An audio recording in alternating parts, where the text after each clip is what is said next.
Me diz aqui se você já começou algo com convicção total, tipo, por exemplo, um projeto, uma rotina, uma direção, e algumas semanas depois você se pegou fazendo algo completamente diferente? E às vezes não é porque você desistiu, mas porque você perdeu o fio nessas semanas. E eu vou falar isso pra você. Não é fraqueza, não é falta de disciplina.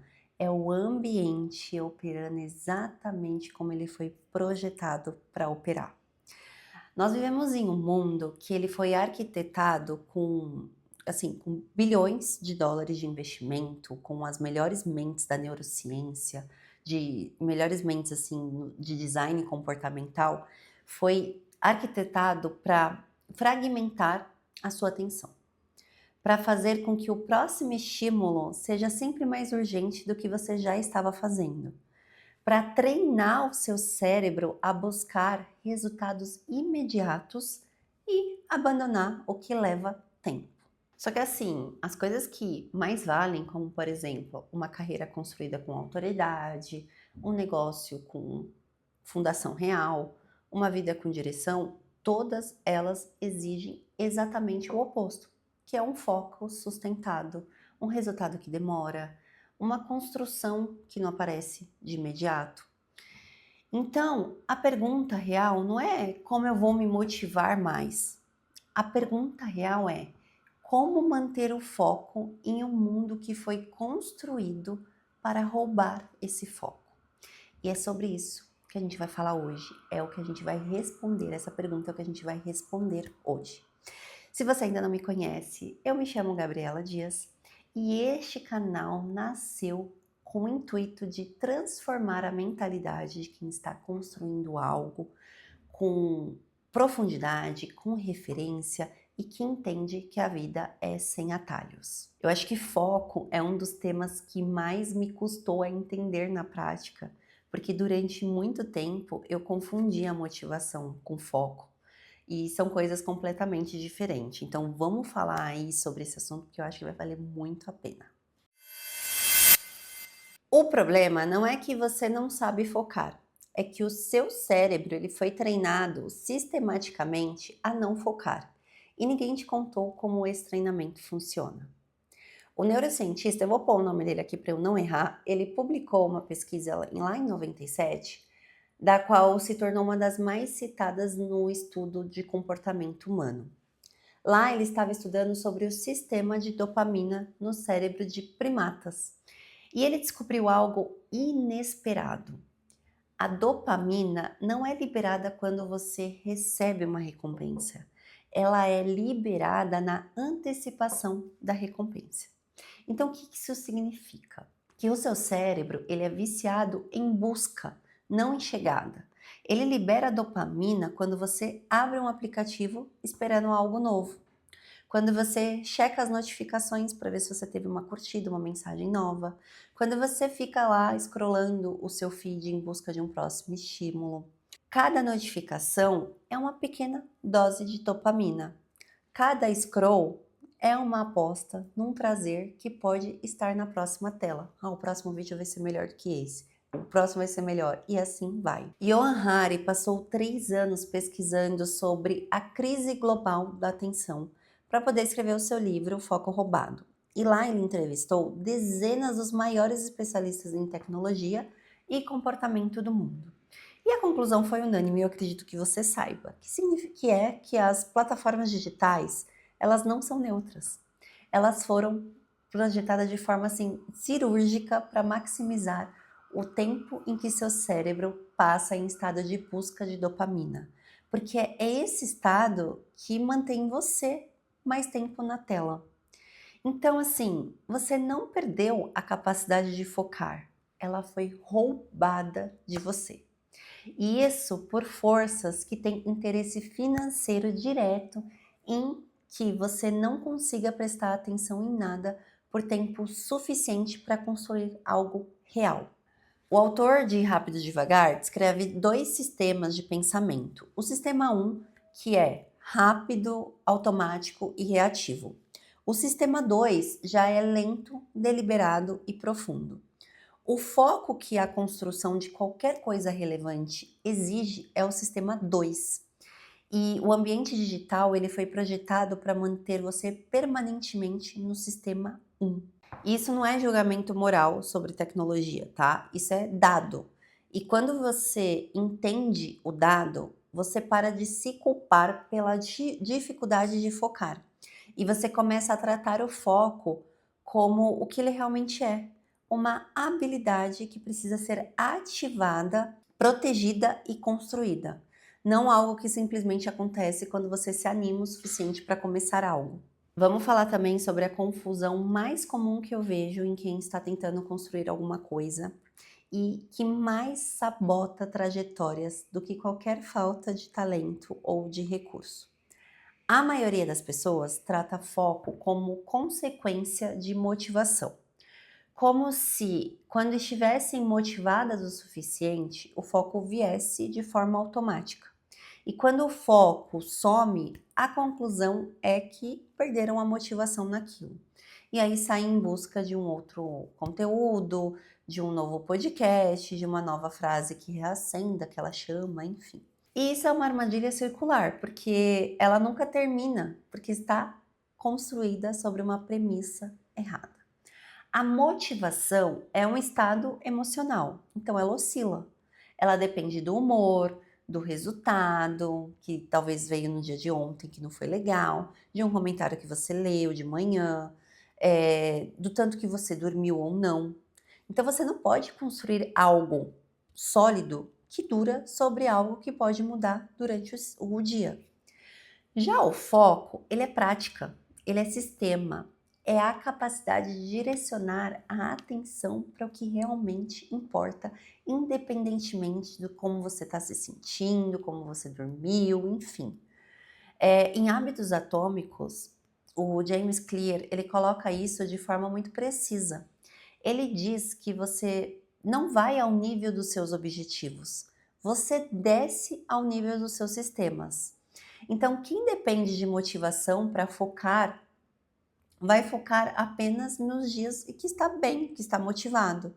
Mas quem tem sistema, foca mesmo nos dias que não está afim. Deep Work, isso vai além, porque ele defende que a capacidade de um trabalho profundo, de sustentar a atenção intensa em algo difícil por períodos prolongados, é cada vez mais rara e cada vez mais valiosa.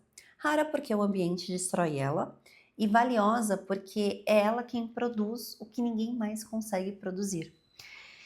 Então, foco não é motivação. Foco é músculo que você treina quando a motivação foi embora. E eu não deixaria esse vídeo sem falar a parte do estoicismo, tá? Porque assim, os estoicos, eles não tinham smartphone, mas eles tinham, por exemplo, o Fórum Romano, que era um ambiente fragmentado, barulhento e cheio de distração que existia na época. Então, eles desenvolveram uma prática filosófica inteira em torno de uma questão central: como manter a atenção no que realmente importa quando o mundo inteiro conspira para dispersar essa atenção. A gente já falou sobre isso, né? Sobre que Marco Aurélio, ele escrevia todos os dias e era uma parte de disciplina sua. E ali ele falou sobre o esforço de trazer a mente de volta ao presente. Gente, não porque era fácil, mas porque era necessário. E porque ele sabia que sem esse esforço, a mente vagava para o que era urgente. E não porque realmente era importante. Epíteto ensinava que a atenção, que ele chamava de prosoké, se eu posso estar pronunciando errado, tá? Mas isso significa que é a vigilância sobre si mesmo, era uma prática fundamental de um filósofo. Não como abstração, mas como exercício diário de notar quando a mente dispersa e fazê-la voltar. O que os estoicos chamavam de prosoké, hoje na neurociência, se chama de atenção executiva. E os estudos de meditação e prática contemplativa mostram que ela é literalmente desenvolvida pelo uso repetitivo, exatamente como Epíteto ele descrevia. Então, assim, 2000 anos depois, a prática é a mesma. O ambiente que tenta impedir É mais sofisticado, é claro, né? Mas o músculo que resiste é o mesmo. Continuar quando o resultado não aparece não é uma questão de fé cega, é questão de entender o que está sendo construído antes de aparecer. Agora eu quero falar sobre o que é mais difícil e que está no coração da pergunta que trouxe esse tema. Como continuar focado quando as coisas parecem que não estão funcionando? Ingrid, Angela Dirkf, ela estudou por anos o que diferencia quem sustenta esforço a longo prazo e quem abandona. A gente já falou um pouco sobre isso em um outro vídeo que vale a pena você assistir também. E um dos achados mais contraintuitivos foi este: as pessoas com maior capacidade de persistência não são as que não sentem o desconforto da ausência dos resultados, mas são as que desenvolveram uma relação diferente com esse desconforto. Elas não interpretam a ausência do resultado imediato como sinal de que algo está errado, mas interpretam como parte esperada do processo. E isso, gente, muda tudo, porque o problema não é o resultado que ainda não veio. O problema é que é o que você pensa sobre o resultado que ainda não veio, sabe? Então, assim, se você acredita que o resultado rápido é o padrão normal e que tudo que leva tempo é sinal de falha, cada semana sem um retorno visível vai parecer uma evidência de que você está no caminho errado. E vai ser cada vez mais difícil você sustentar o foco. Porém, entretanto, todavia, se você entende que as coisas mais valiosas da vida têm uma curva de retorno longa, que a autoridade se constrói durante alguns anos, que a excelência técnica de alguma coisa demora, que os relacionamentos profundos levam mais tempo, que os negócios com base real, eles não vão aparecer em semana. Aí a ausência de resultado imediato não é uma ameaça, é um dado esperado. No livro Hábitos Atômicos, que eu falo dele aqui direto, eu indico fortemente, vou deixar o link aqui na descrição, ele diz que isso é chamado de platô de potencial latente, que significa que existe um período em que o esforço está sendo acumulado sem que os resultados apareçam. Só que quem abandona nesse período nunca vai saber o que estava perto ou não. Só que quem atravessa esse período, ele emerge com uma vantagem que não pode ser copiada rapidamente por quem chegou depois. No mundo em que a atenção é um recurso mais disputado, onde assim existem indústrias inteiras dedicadas a fragmentar a sua atenção, a monetizar a sua atenção, a vender a sua atenção para anunciantes. Eu sei, a gente sabe que manter o foco no que realmente importa não é só uma estratégia pessoal. Gente, isso é um ato de resistência. Cal Newport, ele diz que a capacidade de trabalho profundo é a habilidade mais valiosa da economia do século XXI, justamente porque está se tornando rara num momento em que, ao mesmo tempo, é essencial. Então, quem consegue focar enquanto todo mundo se dispersa, produz em um dia o que o mundo disperso não produz em uma semana. Mas assim, além da produtividade, e isso é o que mais importa para o que a gente está construindo aqui, existe algo ainda mais profundo. As coisas que mais valem na vida não se entregam para quem está sempre dividido. Ou seja, uma carreira com autoridade real que exige anos de atenção direcionada, um negócio com fundação sólida, que exige decisões tomadas com clareza, não com ansiedade de resultado, enfim. Uma vida com direção exige que você saiba no dia a dia para onde você está olhando. Então, assim, gente, o foco não é uma habilidade de profundidade, é uma habilidade de vida. É o que permite que o que você está construindo seja real e não apenas uma série de vários começos que nunca chega a lugar nenhum. O que eu acredito que a gente aprendeu aqui hoje é que o foco ele não é dom, ele é uma escolha que você faz e refaz e faz de novo todos os dias, independente de como o ambiente está operando ao seu redor. E como toda escolha que vale, ela fica mais fácil quando você sabe exatamente o que você está construindo. Quando você tem clareza sobre para onde a atenção está sendo direcionada. Quando o seu sistema interno está alinhado com o que você declara querer ou não. Sem essa clareza, o foco não tem onde se ancorar. E sem âncora, qualquer vento leva, qualquer vento move.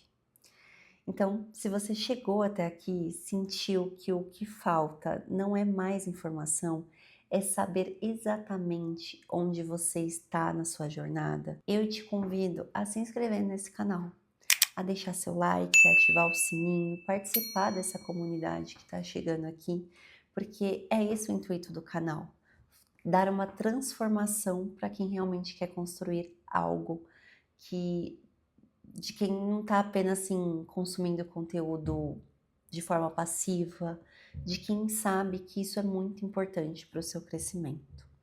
Então, deixa aqui os meus recados. Se você está no Spotify, se alguma coisa que eu falei para você faz sentido, também tem como você comentar, não só para quem está no YouTube. Então, se você está no Spotify, comenta aqui embaixo, segue esse canal e deixa 5 estrelas porque é muito importante para mim. Então é isso e a gente se vê numa próxima semana.